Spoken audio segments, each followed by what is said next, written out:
When an unpredictable president sits in the Oval Office, allies try to project steady confidence. What happens when chaos comes from inside their own capitals instead? Two articles published over the past week show how sudden domestic turmoil leaves nations exposed. A late July piece in The Conversation imagines a near-future scenario where London's revolving door of prime ministers ruins any strategy for dealing with Donald Trump. Just days later, Simon Shuster reports in The Atlantic on a real-world version of this vulnerability, detailing how sudden cabinet shakeups in Kyiv wrecked a carefully planned diplomatic pitch. Read together, an interesting pattern emerges. The hardest part of managing Washington might just be keeping order at home. 6 prime ministers moving through 10 Downing Street in just 10 years. That is the reality Andy Burnham faces in a near-future scenario published last week by Garret Martin, Hearst Senior Professorial Lecturer, Co-Director, Transatlantic Policy Center, American University School of International Service. Notice how Martin looks past the clashing personalities of British politicians and Donald Trump to point out a simple math problem. Since 2016, UK leaders averaged just 24 months in office, making long-term strategy impossible. One of the first things Andy Burnham did on July 20th, 2026, after assuming the role of Britain's Prime Minister, was make a long-distance call to Donald Trump. The U.S. president later revealed some of the details of his conversation with the new gentleman, noting that they discussed opening up North Sea oil, a topic seemingly close to Trump's heart. But there have as yet been few clues on how Burnham intends to manage this special relationship between the U.S. and UK. Certainly, that task will not have been made easier by the Labour Party leader's past comments about Trump, or those of his Foreign Secretary, Ed Miliband. A racist, misogynistic, self-confessed groper was Britain's now top diplomat's assessment of the U.S. leader back in 2016. As an expert in UK politics and transatlantic relations, I know that dealing with Trump will be a foreign policy priority for Burnham. However, the challenges for the special relationship go beyond navigating personalities. Indeed, the enduring political instability in the UK since 2016 and the Brexit referendum that saw the UK exit the European Union is spilling over into foreign policy. Leadership turnover is hindering important reforms at home, but it is also preventing the UK from developing a clear strategy on the international stage. Instability here to stay? The UK has experienced a striking leadership carousel in the past decade. Burnham is the 6th prime minister since David Cameron resigned in the aftermath of the Brexit referendum in June 2016. And the turnover has also applied to other senior government positions. Miliband has become the 9th foreign secretary over that period. This pattern of instability is highly unusual from a historical standpoint. Not since the 1820s has there been as many different prime ministers within the span of 10 years. And this past decade also marks a significant deviation from the rest of the post-World War II era, the period in which the special relationship navigated the reconstruction of Europe, the Cold War, the rise of China, and threats from international terrorism. Between 1945 and 2016, UK prime ministers averaged 5 years in power. Since then, it has dropped to just 24 months.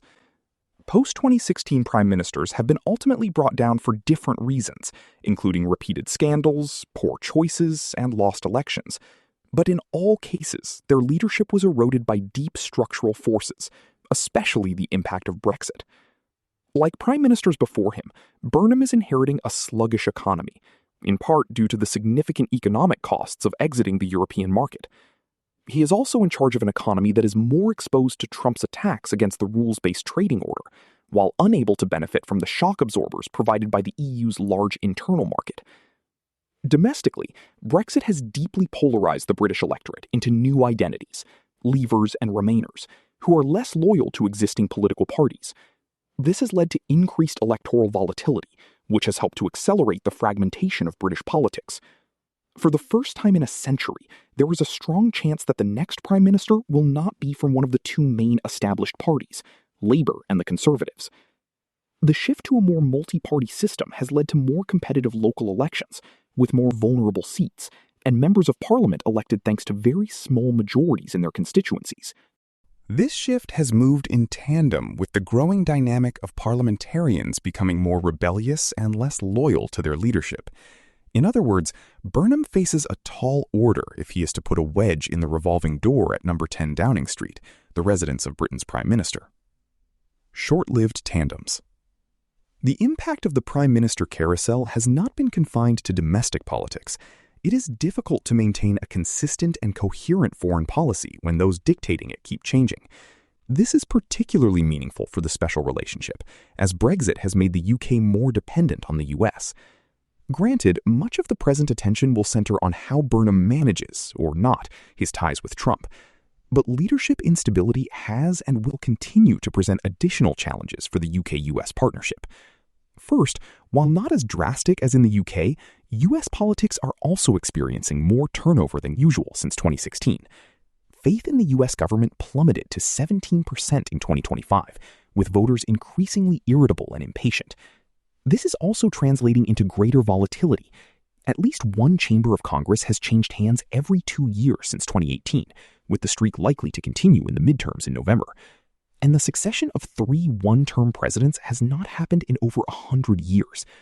As a result, leadership ties between the US and the UK have failed to build any momentum. In the past decade, the average tandem has barely lasted more than a year. At best, Burnham could coexist with Trump for a little over 2 years, with much of that including the latter's lame duck period. Unclear post-Brexit strategy. Meanwhile, U.S. statesman Dean Acheson's famous 1962 quip that Great Britain has lost an empire and has not yet found a role still rings true. Exiting from the EU presented a profound challenge for the UK and what role it should play on the international stage. Brexit, after all, undermined Britain's ability to play the role of bridge between America and Europe. Yet Burnham hardly inherited a clear path to follow for a post-Brexit Britain. This is not surprising considering that divided societies are less equipped to maintain a long-term strategy. Successive leaders after 2016 failed to develop a clear post-Brexit doctrine, relying instead on an ad hoc balancing act between an Atlantic path, more cooperation with European partners, and strategic autonomy. That does not bode well for the special relationship, at a time when the UK is grappling, like others, with the key dilemma of how to defend Europe without the US. Strong headwinds.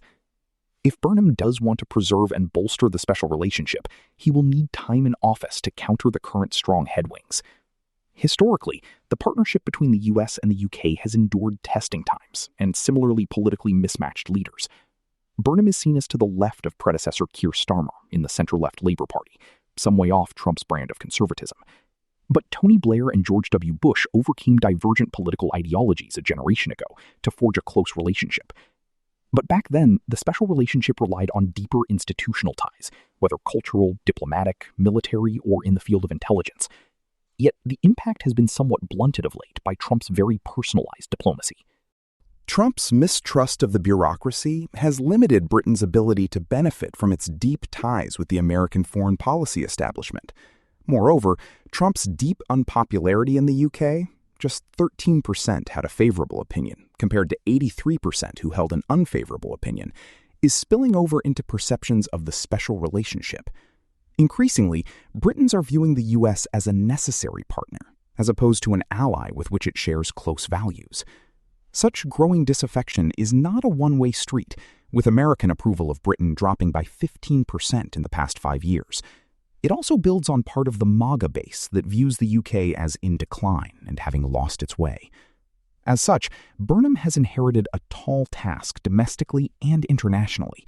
He will have to tackle the same challenges of Brexit that toppled his predecessors, while shaping a more coherent post-Brexit future for the UK. Confronting both would go a long way towards stabilizing the special relationship.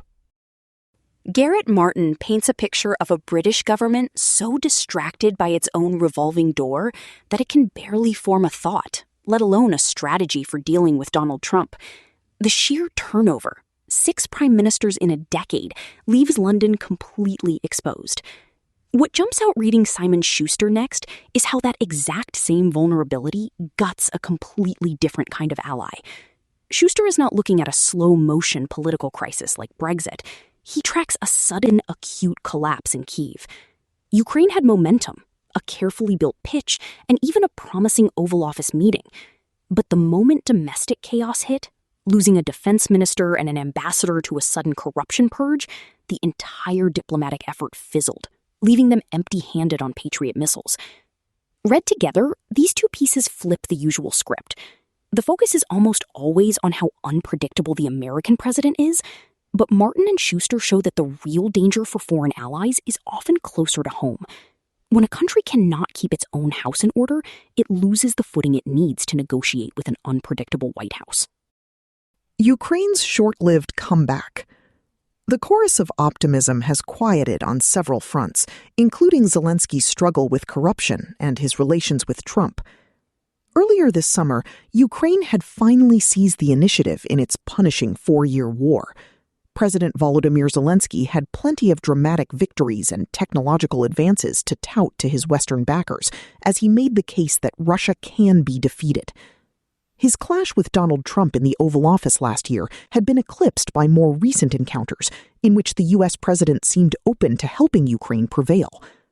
After closed-door talks with Zelensky in Turkey last month, Trump offered to meet Kyiv's desperate need for air defenses and told reporters during a briefing about the two leaders' promising vibe. There was a lot of love in that room, a lot of unity. In Washington, Zelensky also had a well-connected ambassador in place. Olha Stefanishina, a former deputy prime minister, was constantly describing Ukraine's battlefield successes to officials and lawmakers. Her goal was to move beyond those sympathetic to Kyiv's plight, to build reliable, economic, interest-based relations across America, she told us in an interview. That momentum, built up since the start of the year, fizzled in a matter of days. At his meeting with Zelensky last week, Trump did not agree to send more of the Patriot air defense systems that Ukraine needs to stop Russian ballistic missiles. He also backtracked on his pledge to let Ukrainian companies make these systems themselves. Back in Kyiv, long-festering issues related to wartime corruption weakened Zelensky's team, leading to the ouster of Defense Minister Mikhailo Fedorov last month and the resignation of Stefanishina earlier this week. She returned to Kyiv to address corruption allegations, which she denies. In a rare show of public dissent, protesters have rallied for weeks in Kyiv to demand that Zelensky reinstate the defense minister. His re-engagement may be vital to Zelensky's plan for Ukraine to survive the winter. Zelensky had asked Trump during their meeting to call in a favor from Elon Musk, The Atlantic first reported last week. Musk's SpaceX operates the Starlink satellite system. Zelensky wants to use the system to guide strikes against the missile batteries that Russia uses to hammer Kyiv and other cities. Trump was non-committal about that proposal, too. Since he was dismissed, Fedorov has been working through back channels to appeal to Musk, who so far has refused to relent, two of Fedorov's close allies in Kyiv told us. As of this moment, there is no positive decision, one of those allies said on Wednesday. Musk continues to argue with Fedorov over the risk of further Russian escalation in the war. Elon keeps saying it's time to make a deal, the Fedorov ally said. Musk and SpaceX did not respond to requests for comment. After the Oval Office meeting with Zelensky, Trump said that his trusted envoys, Steve Witkoff and Jared Kushner, would make their first visit to wartime Kyiv in the coming days. But there are no other signs indicating that the pair will make the trip, despite Witkoff's 8 visits to Moscow as Trump's envoy. Ukrainian officials are skeptical that the real estate tycoons, who would have to make the long train journey to Kyiv from Poland, will show up anytime soon. All of these developments have been as unwelcome as they are painfully familiar for Ukraine's leadership. Throughout the war, they have seen the resolve of their most important ally falter in the moments when it has mattered most, and when a real breakthrough seemed within reach. The White House, fearful of Kremlin retaliation and worried about a shortage of munitions during its war with Iran, has left Kyiv to face another winter of Russian bombardment, just weeks after things finally appeared to be looking up. A senior administration official, speaking on condition of anonymity to address internal deliberations, told us that the United States was exploring options for defense industry cooperation with Ukraine, but suggested, as Trump has publicly in recent weeks, that following through with his promise to grant Ukraine the ability to manufacture Patriot systems could endanger America's military edge.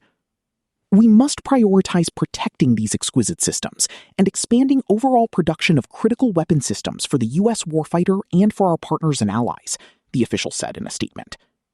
At a meeting of his War Council on Wednesday, Zelensky mused that his foreign partners might have darker motives for withholding the air defenses that his country needs. Maybe these are political steps aimed at making Ukraine more, let's call it, compliant, he said in televised remarks. In my view, that's also part of it. Perhaps the Ukrainians should have seen this coming. After Trump won the election in 2024, many of Zelensky's allies in Kyiv clung to naive expectations for his second term. They had grown deeply frustrated with what they viewed as the Biden administration's lack of urgency in providing Ukraine with high-powered weapons. A common refrain in Kyiv held that Joe Biden, due to his fear of escalation, gave them enough to survive the war, but not enough to win. Officials in Kyiv had hoped that Trump might jumpstart negotiations with the Kremlin after he repeatedly promised to end the war quickly. We needed to show that we were not the obstacle to peace, a senior Ukrainian official told us about that period. The obstacle is Russia, and we need to overcome it together. This became the central message of Ukrainian diplomacy during the U.S. presidential transition, and Zelensky delivered it to Trump at every opportunity. But Trump wanted to see some tangible benefit for the United States in supporting Ukraine. Senator Lindsey Graham, a confidant of both Trump and Zelensky, came up with a plan for the U.S. to profit from its role in the war through the extraction of Ukraine's natural resources, especially rare earth minerals. Zelensky balked at the plan's most onerous provisions, which seemed to turn Ukraine from an American ally into an economic vassal. He rejected drafts presented to him by J.D. Vance and Treasury Secretary Scott Bessent, among others. Stefanishina, then serving as both the Deputy Prime Minister and the Justice Minister, helped design a compromise that both sides could accept. She hoped the signing ceremony at the White House, which she attended, would be a brief, cordial affair. The now famous encounter last February instead devolved into a televised fracas in which Trump and Vance accused Zelensky of ingratitude and disrespect. Trump's aides asked the Ukrainian delegation to leave the White House. Complete and utter disaster, Graham fumed to reporters gathered outside the West Wing. Looking back, Stefanishina told us, Zelensky and his aides hadn't come prepared to make Ukraine's case in a way that would resonate with Trump. They didn't realize the extent to which Trump and his aides viewed Ukraine's suffering.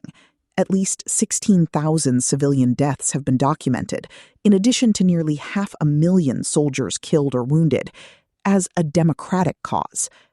Biden had spearheaded the Western coalition in support of Ukraine and sought to make his defense of Ukraine's sovereignty a defining issue of his presidency. With Trump back in power, this all worked in Russia's favor. "We came with all this pain to the White House," she said, and it became very obvious that this was our pain and not something shared by the Trump administration. Although Trump may have empathized on some level, she added, as President of the United States, he has a very different perspective. This was a wake-up. The administration official said that Trump and his team remain committed to contributing to the war's end. "We are the only country in the world that can play that role." In July of last year, Stefanishina arrived in the U.S. to represent Ukraine in Washington. Soon after, Trump hosted Vladimir Putin in Anchorage, Alaska. Stefanishina was horrified to see the Russian president get a much warmer reception than Zelensky had in February. The summit ended Putin's long global isolation, without Trump demanding a single concession. The moment generated a very physical fear, Stefanishina said. To wake up in the morning in a reality where the United States is coming back to friendly relations with Russia, she said, was like Ukraine never existed. The rapprochement was much more terrifying than living in Ukraine under bombs. Through the bitterly cold winter that followed, in which temperatures fell below 0 Fahrenheit, Russian missiles hammered Ukraine's power grid and heating infrastructure, leaving millions of civilians to freeze in darkened homes or bomb shelters. Many saw this as the low point for Kyiv in the war. Ukraine survived. But by the middle of winter, Russia had figured out a potent new way to attack. Russian troops were guiding their drones in Ukraine with the help of Starlink. This could have been a real catastrophe, Fedorov told us. The technology allowed the Russians to circumvent Ukraine's air defenses and bombard any target they wanted, including the government district in Kyiv. To stop them, Fedorov reached out to Musk with an urgent appeal for help. The billionaire called him back at the end of January when Fedorov happened to be at his daughter's birthday party, and the minister stepped out to chat with Musk, whose face appeared on the screen of his phone. That conversation led to a plan to cut off Russian access to Starlink terminals. Ukrainian forces continued to fly their drones with Starlink inside Ukrainian territory, including in Crimea and other Russian-occupied regions. The technological imbalance allowed Ukraine to shift the momentum at the front, where its troops reclaimed a few hundred square kilometers of occupied territory by the middle of February. Around the same time, Ukraine began a campaign of long-range strikes targeting Russian oil refineries. It also used drones early this summer to cut off Russian supply lines to Crimea. Moscow and other cities soon faced fuel shortages, and Kremlin-backed authorities in Crimea declared a state of emergency. For the first time in years, Ukraine appeared to have Russia on the back foot. The White House noticed. The real factor that has changed the U.S. attitude, including President Trump, is success on the battlefield by the Ukrainians. William Taylor, a former U.S. ambassador to Ukraine, told us regarding its recent battlefield gains. He noted Russia's staggering casualty rate, far higher than Ukraine's. After all, Taylor added, Trump likes to back a winner. The start of the war in Iran at the end of February, as it happens 1 year to the day after Zelensky's clash with Trump in the Oval Office, gave Stefanishina another chance to make Ukraine's case around Washington. Ukraine had invented a way to shoot down the cheap drones that Iran was using to target Persian Gulf nations and U.S. bases in the Middle East. The Ukrainian interceptor drones cost as little as $1,000 to produce, compared with millions for sophisticated U.S. interceptor missiles. We discovered that we are the only country on the whole planet who's able to provide effective means of defense in that regard, Stefanishina told us. The innovation gave Ukraine the opportunity to engage with the United States not as a supplicant asking for aid, but as a partner. Zelensky offered to share the technology with the U.S. and its allies in the Middle East. Trump did not seem interested. We don't need their help in drone defense, he told Fox News in March, days after a deadly drone attack on the U.S. base in Kuwait. We know more about drones than anybody. Others in his administration saw it differently. In congressional testimony in May, U.S. Army Secretary Dan Driscoll said that he had learned a lot from the Ukrainians. Their military operating system, known as Delta, is absolutely incredible, Driscoll said. It fully integrates every single drone, every sensor, and every shooting platform into just one single network. Ours does not. Ukrainian strikes against Russian oil refineries and other infrastructure also bolstered the impression of momentum shifting in Ukraine's favor. Now everybody in Washington thinks Ukraine is going to win, one Republican strategist told us last week. They have all these drones, and we want all these drones. Following what Trump called a very good meeting with Zelensky on the sidelines of a G7 summit in June, the U.S. president piled pressure on Putin, saying that Russia should make a deal. Then came Trump and Zelensky's talks at the NATO conference in Ankara, Turkey last month, where Trump dangled the Patriot production license as an answer to Kyiv's long-term air defense needs. When Zelensky and Stefanishina met again with Trump last week, ahead of Graham's funeral in Washington, the tensions of the previous year's encounter were absent. Rather than arguing for support on moral and legal grounds, Zelensky touted Ukraine's battlefield advantage and the expertise that Kyiv could offer in waging war in the 21st century. The message was that Ukraine is no longer a charity case, but rather a valuable partner holding its own on the battlefield, a former Zelensky advisor told us after the meeting. It was a much more realistic approach, given the administration's America First policy, and if you look at the results, it's night and day. Now it was Putin, not Zelensky, whom U.S. officials viewed as the obstacle to peace. Even Laura Loomer, an informal Trump advisor and erstwhile supporter of the Kremlin, returned from Kyiv gushing about how Ukraine deserved American backing to figure out how to win. That was last week, shortly before we visited the Ukrainian embassy, which occupies a historic brick structure in Georgetown, north of the Potomac River. In 1791, President George Washington met with a group of local landholders in the building to discuss acquiring terrain for the American capital. Today, a hallway in the building holds a Ukrainian bomber drone called a Vampire, which Stefanishina used to showcase her country's wartime innovations. On the day of our interview, however, Stefanishina was preparing to leave after less than a year on the job. Investigative journalists in Kyiv had scrutinized her property deals and her record in government going back to 2013, when she served as a junior official in the Justice Ministry. The price her family had paid for an apartment in Kyiv nearly a decade later also raised suspicion in the press. Anti-corruption investigators began looking into her financial records, questioning her friends and relatives. She denied all of the claims of wrongdoing, but decided that the allegations were too distracting for her to remain the ambassador to the U.S. "I cannot really pretend like I'm doing a great job here, having fun, while my family is under threat," she said, tears welling in her eyes. A week after we spoke with Stefanishina, anti-corruption authorities in Kyiv charged her with illicit enrichment, and a court set her bail at 6 million hryvnia, worth roughly $130,000. "The mission has been successfully completed, and I am in Ukraine to answer here," she wrote in response on social media. The burden of proof lies with the one making the accusation. As for me, I will do all I can, calmly defend my position in accordance with the law. Her departure was part of a government reshuffle that also cost Fedorov, the defense minister, his job. Speaking last week to Ukrainian journalists, he said that his firing was also related to problems with corruption. In his role as the defense minister, he had pushed for reforms that angered a long list of arms manufacturers and their allies in the military high command, and they had teamed up to undermine Fedorov's position.